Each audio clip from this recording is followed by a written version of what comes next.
Olá, bom dia. Meu nome é Karen. Hoje vamos apresentar um trabalho referente ao tema da preservação da empresa e a continuidade do serviço público, o debate principiológico das prestadoras de serviço público em recuperação judicial. É um trabalho apresentado à professora Caroline da Rosa Pinheiro, referente à disciplina do Direito das Empresas em Crise. Nosso grupo é formado pela Aline Paiva, a Isabela Mello, Karen Alves, que sou eu, e a Laisa Baião.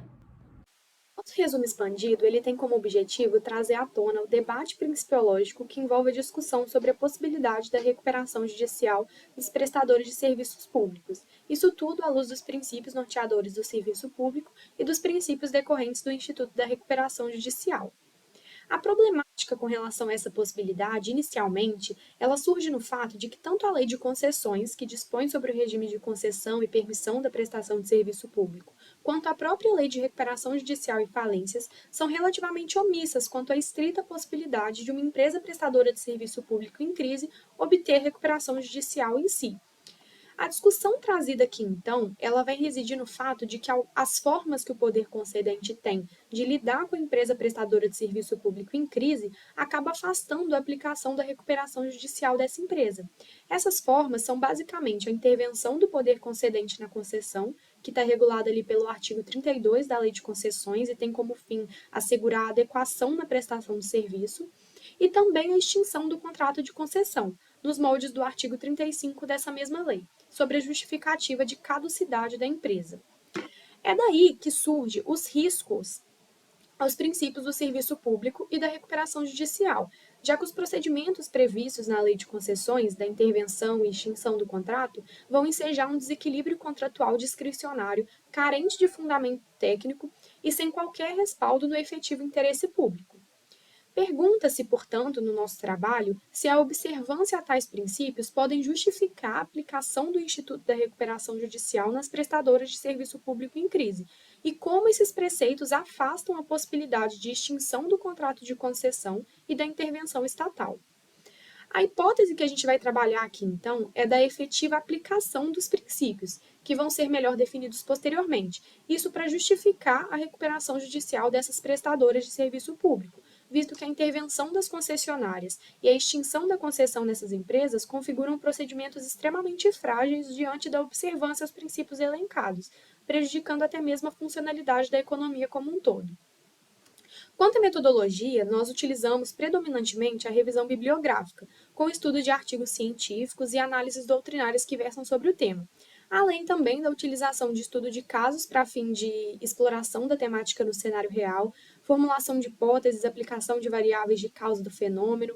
Quanto à abordagem, a gente tratou da pesquisa qualitativa, que busca compreender o fenômeno descrito na situação problema a partir da sua explicação e motivos, levando em consideração as subjetividades e os nuances que não são quantificáveis. Falando agora sobre os princípios relacionados a essa problemática, temos primeiramente aqueles norteadores do serviço público, tais como o princípio da continuidade, que determina que esse serviço seja prestado de forma contínua, sem interrupções, uma vez que são essenciais; o princípio da generalidade, que prevê um alcance para toda a sociedade; e o princípio da eficiência, que visa a prestação de serviço eficiente e de qualidade. Além destes, temos os princípios que fundamentam a recuperação judicial, que é o princípio da preservação da empresa, o qual protege o núcleo da atividade econômica, direcionando sempre para o lucro, e o princípio da função social da empresa, que está diretamente relacionado com o impacto que a atividade comercial gera na sociedade. E nesse caso, principalmente no impacto que será gerado caso não haja recuperação judicial. Assim, observando esses princípios, resta claro que a aplicação do Instituto da Recuperação Judicial para as empresas prestadoras de serviço público não só pode, como deve ser plausível. A Maria Silva Zanella de Pedro até explica que o objetivo principal no caso de empresas prestadoras de serviço público, é a manutenção da fonte produtora, do emprego dos trabalhadores e dos interesses dos credores, para que promova, assim, a preservação da empresa e da sua função social. Além disso, também garante o estímulo à atividade econômica. Então, com base nisso tudo, podemos perceber que a recuperação judicial tem o objetivo de preservação da empresa e do mercado. Por isso, é válida a aplicabilidade dos princípios citados no Instituto da Recuperação Judicial para esse tipo de empresa. Feito o estudo jurisprudencial, a gente pode perceber que as diversas decisões de juízes pelos tribunais não levavam em consideração a condição de concessionário ou permissionário do serviço público para deferir ou não a recuperação judicial, mas sim se ali estavam presentes os requisitos para conceder a recuperação judicial a partir da Lei 11.101 de 2005, ou seja, não haveria uma discricionariedade do juízo para dar ou não a recuperação judicial. Nesse sentido, a questão debatida nos tribunais, na verdade, é mais sobre a caducidade da prestação do serviço público ali por aquelas concessionárias, permissionárias que tiveram a recuperação judicial deferida. Mas justamente diante da questão principiológica que já foi debatida, o princípio da continuidade é uma prioridade no serviço público.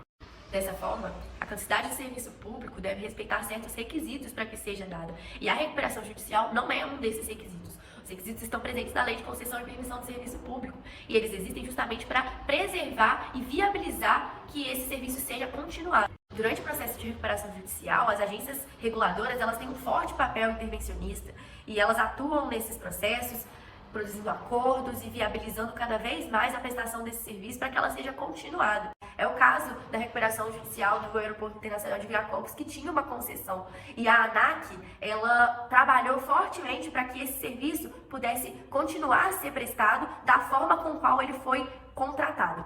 Em 2012, a CELPA, Centrais Elétricas do Pará, entrou com pedido de recuperação judicial diante da grave crise que a assolava. Como a distribuição de energia elétrica é um serviço de muita necessidade da população, esse é um caso que é estudado e debatido até os dias atuais. E na época, a medida provisória 587 foi publicada para que a Agência Nacional de Energia Elétrica pudesse intervir em concessionárias de serviço público e evitasse com que a crise que estivesse acontecendo ali chegasse ao ponto de uma recuperação judicial. A ANEEL chegou a intervir em mais de 8 concessionárias no país. Posteriormente, essa medida provisória virou lei, a Lei 12.767 de 2012. E dentre as disposições dessa lei, o artigo 18 veda a possibilidade de recuperação judicial e extrajudicial para as empresas concessionárias de serviço público de distribuição de energia elétrica. Obviamente, essa lei não tinha efeito sobre a CELPA porque o pedido de recuperação judicial já havia sido feito. Recentemente, a Light S.A. conseguiu o pedido de recuperação judicial no Tribunal de Justiça do Rio de Janeiro. Acontece que a Light Serviços de Eletricidade S.A. é uma das distribuidoras concessionárias de serviço público no estado do Rio de Janeiro e subsidiária da holding Light S.A., que fez o pedido da recuperação judicial. Evidentemente, se essa subsidiária tivesse feito o pedido da recuperação judicial, ele não seria deferido. Mas como foi a Light S.A., a empresa mãe que fez, ele foi concedido. Mas a discussão vai se estender durante o processo de recuperação judicial e a gente tem que ficar de olho se essa não é uma tentativa de burlar o artigo 18 da Lei 12.767 de 2012. Para dar continuidade e demonstrar que a análise principiológica que nós levantamos no nosso estudo está de acordo com a jurisprudência adotada pelos tribunais, nós trouxemos um estudo de caso da recuperação judicial do Grupo Oi, que ficou conhecida como a maior recuperação judicial de concessionárias de serviço público no Brasil. Essa ação ela foi motivada por uma crise econômico-financeira que foi enfrentada pela empresa, levando a ajuizar no dia 20 de julho de 2016 o pedido de recuperação judicial, que tramitou na 7ª Vara Empresarial da Comarca do Rio de Janeiro, e teve o valor aproximado de 64,5 bilhões de reais em dívida. E aí, sobre o processo, foram feitos diversos pedidos em tutela de urgência, mas nós destacamos em específico o pedido de suspensão da cláusula resolutiva e a autorização para participação em processos licitatórios.